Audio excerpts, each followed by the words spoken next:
जय हिंद दोस्तों। आप सभी का आर के इंडियन में स्वागत है। दोस्तों, आज हम भारत के राष्ट्रीय प्रतीक के टॉप 25 क्वेश्चन को सॉल्व करेंगे, जो एग्जाम की दृष्टि से भी और भारत की जानकारी के लिए भी काफ़ी इम्पोर्टेंट है।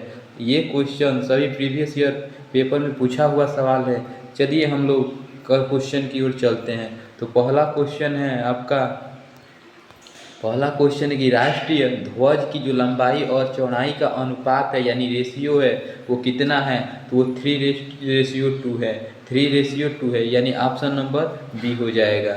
नेक्स्ट क्वेश्चन है आपका कि भारत के राष्ट्रीय ध्वज के मध्य में बने धर्म चक्र का रंग कैसा है। जो बीच वाला जो चक्र होता है जिसमें 24 तीलियाँ होती हैं, तो वो रंग कैसा है। तो वो गहरा नीला है। कैसा है? गहरा नीला, यानी ऑप्शन नंबर बी हो जाएगा। नेक्स्ट क्वेश्चन है आपका कि भारत के राष्ट्रीय ध्वज में बने अशोक चक्र में तिलियों की संख्या कितनी है। तो तिलियों की संख्या 24 है। कितनी है? 24 है, जो एसएससी 2012 और 9 में पूछा गया हुआ सवाल है।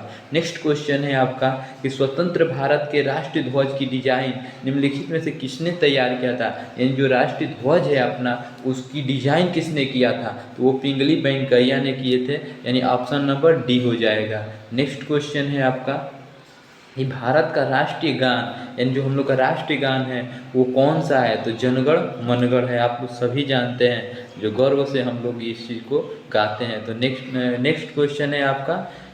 नेक्स्ट क्वेश्चन कि भारत के राष्ट्रीय गान के रचयिता यानी लिखने वाले कौन थे। तो रविंद्रनाथ टैगोर जी ने लिखे थे।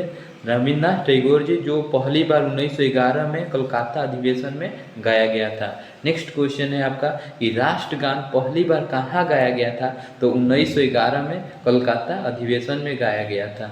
नेक्स्ट क्वेश्चन है आपका कि भारत के राष्ट्रीय गान जनगण मनगढ़ को संपूर्ण रूप में गाने में कितना समय लगता है। यानी राष्ट्रगान को गाने में कितना समय लगता है। तो वो 52 सेकेंड लगता है। इस तरीके से ऑप्शन नंबर बी हो जाएगा। नेक्स्ट क्वेश्चन है आपका कि भारत का राष्ट्रीय गीत कौन सा है। जो राष्ट्रीय गीत है वो कौन सा है। तो राष्ट्रीय गीत आप जानते होंगे वंदे मातरम है, जो 65 सेकेंड में गाया जाता है। कितने सेकेंड में गाया जाता है? 65 सेकेंड में गाया जाता है, जो पहली बार 1896 में गाया गया था कोलकाता ही अधिवेशन में। दोनों कोलकाता अधिवेशन में गाया गया था, एक 1896 में राष्ट्रीय गीत को और 1911 में राष्ट्रगान को गाया गया था। नेक्स्ट क्वेश्चन है आपका कि भारत के राष्ट्रीय गीत के गायन की अवधि कितनी है। यानी राष्ट्रगान को 52 सेकेंड में गाया जाता है, लेकिन राष्ट्रीय गीत को कितने समय में गाया जाता है। तो 65 सेकेंड में गाया जाता है। ऑप्शन नंबर सी हो जाएगा। नेक्स्ट क्वेश्चन है आपका कि भारत का राष्ट्रीय गीत वंदे मातरम सर्वप्रथम कहाँ और कब और कहाँ गाया गया था। तो आपको बताएं कि 1896 में कोलकाता अधिवेशन में गाया गया था। नेक्स्ट क्वेश्चन है आपका कि भारत का राष्ट्रीय गीत वंदे मातरम लिया गया है, माने कहाँ से लिया गया है, किस चीज़ से लिया गया है। तो आनंद मठ से लिया गया है, जो बंकिम चंद्र चटर्जी ने लिखे थे, जो 1896 में कलकत्ता अधिवेशन में गाया गया था, जिसमें 65 सेकेंड गाने में लग जाता है। नेक्स्ट क्वेश्चन है कि आकाशवाणी और दूरदर्शन के दैनिक कार्यक्रमों की शुरुआत किससे होती है। जब वो स्टार्ट होता है तो किस चीज़ से स्टार्ट होता है। राष्ट्रगान, राष्ट्रगीत, ये फिल्मी धुन और संतूर वादन, तो किससे होता है। तो वो राष्ट्रगीत से ही होता है। किससे होता है? राष्ट्रगीत से ही होता है। नेक्स्ट क्वेश्चन है आपका कि सारनाथ स्थित राष्ट्रीय स्तंभ का कौन सा भाग राष्ट्रीय प्रतीक या चिन्ह के रूप में लिया गया है। जो हम लोग का चिन्ह लिया गया है, राष्ट्रीय स्तंभ का चिन्ह लिया गया है, यानी राष्ट्रीय प्रतीक लिया गया है, वो कौन सा भाग है। मध्य वाला, आधार वाला, पूरा वाला या शीर्ष वाला। शीर्ष मतलब ऊपर वाला। तो ये शीर्ष वाला ही भाग है, ऊपर वाला ही भाग है। इस तरीके से ऑप्शन नंबर ए हो जाएगा। नेक्स्ट क्वेश्चन है आपका कि भारत के राष्ट्रीय प्रतीक में कितने शेर दिखाई देते हैं। कितने शेर होते नहीं हैं, कितने शेर दिखाई देते हैं। तो दिखाई तो 3 ही देते हैं, लेकिन अगर पूछेगा कि कितने शेर होते हैं तो 4 होते हैं, लेकिन दिखाई 3 देते हैं। नेक्स्ट क्वेश्चन है आपका कि भारत के राष्ट्रीय प्रतीक में निम्नलिखित में से कौन सा पशु दृष्टिगत नहीं है। तो देखिए 4 पशु उसमें दृष्टिगत है, यानी दिखाई देते हैं। 4 पशु दिखाई देते हैं, एक कौन सा नहीं दिखाई देता है। तो वो ऑप्शन नंबर डी हो जाएगा, हिरण। और पूछेंगे कौन कौन से 4 दिखाई देते हैं, तो उसका एक ट्रिक है, याद कर लीजिएगा। HELO, hello. एच मतलब होता है हर्ष। एच मतलब होता है हर्ष। तो आप हर्ष मतलब कि घोड़ा दिखाई देता है। कौन दिखाई देता है? घोड़ा। एक तरीके, ये दूसरा हो जाएगा ई मतलब एलिफेंट, एलिफेंट मतलब हाथी, दूसरी दिखाई देती है हाथी। नेक्स्ट क्वेश्चन, नेक्स्ट है एच, एल, एल मतलब होता है लॉयन, लॉयन मतलब शेर, यानी शेर भी दिखाई देता है। और चौथा होता है ओ, ओ मतलब ऑक्स, ऑक्स मतलब बैल, यानी बैल भी दिखाई देता है। इस तरीके से आपका ऑप्शन नंबर कौन हो जाएगा? इस तरीके से ऑप्शन नंबर हो जाएगा डी, जो हिरन नहीं दिखाई देता है। घोड़ा, हाथी, शेर, बैल दिखाई देते हैं और हिरन नहीं दिखाई देता है, तो इस तरीके से ऑप्शन नंबर हो जाएगा डी। नेक्स्ट क्वेश्चन है आपका कि भारत के राष्ट्रीय प्रतीक चिन्ह की आधार पट्टी पर अंकित शब्द सत्यमेव जयते किससे लिया गया है? तो ये मुंडक उपनिषद है, तो ये मुंडक उपनिषद से लिया गया है। किससे लिया गया है? मुंडक उपनिषद, जो वेद में ये वर्णन किया गया है। तो 10वां मंडल में मुंडक उपनिषद का एक जिक्र है, तो उसी से लिया गया है, यानी ऑप्शन नंबर डी हो जाएगा। नेक्स्ट क्वेश्चन है आपका कि भारत का राष्ट्रीय आदर्श वाक्य क्या है? तो आदर्श वाक्य क्या है हमारा?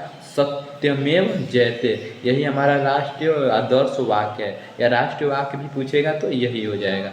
नेक्स्ट क्वेश्चन है आपका कि भारत का राष्ट्रीय पंचांग किस पर आधारित है? जो हम लोग का राष्ट्रीय पंचांग है वो किस पे आधारित है?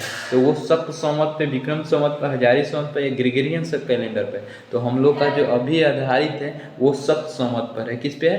शक संवत पे। पहले विक्रम संवत पर था, लेकिन बाद 1957-58 के बाद ये शक संवत पर हो गया।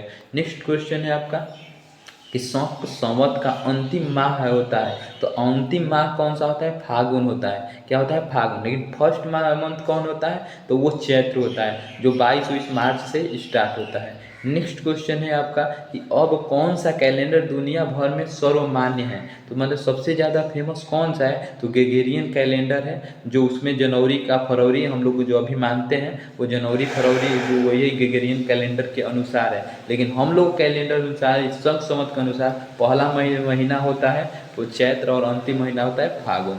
नेक्स्ट क्वेश्चन है आपका कि हमारे राष्ट्रीय कैलेंडर की पहली तिथि ग्रेगोरियन कैलेंडर की किस तारीख के अनुरूप होती है? तो 22 मार्च, अभी हम बताएं 22 मार्च 1957 से ये लागू हुआ था। इसी 22 मार्च को फर्स्ट दिन मनाया जाता है। नेक्स्ट क्वेश्चन है आपका कि भारत का राष्ट्रीय पक्षी कौन सा है? तो आप सभी को पता होगा कि राष्ट्रीय पक्षी क्या है, हम लोग बचपन में भी पढ़े होंगे, तो वो ऑप्शन नंबर सी यानी मोर हो जाएगा।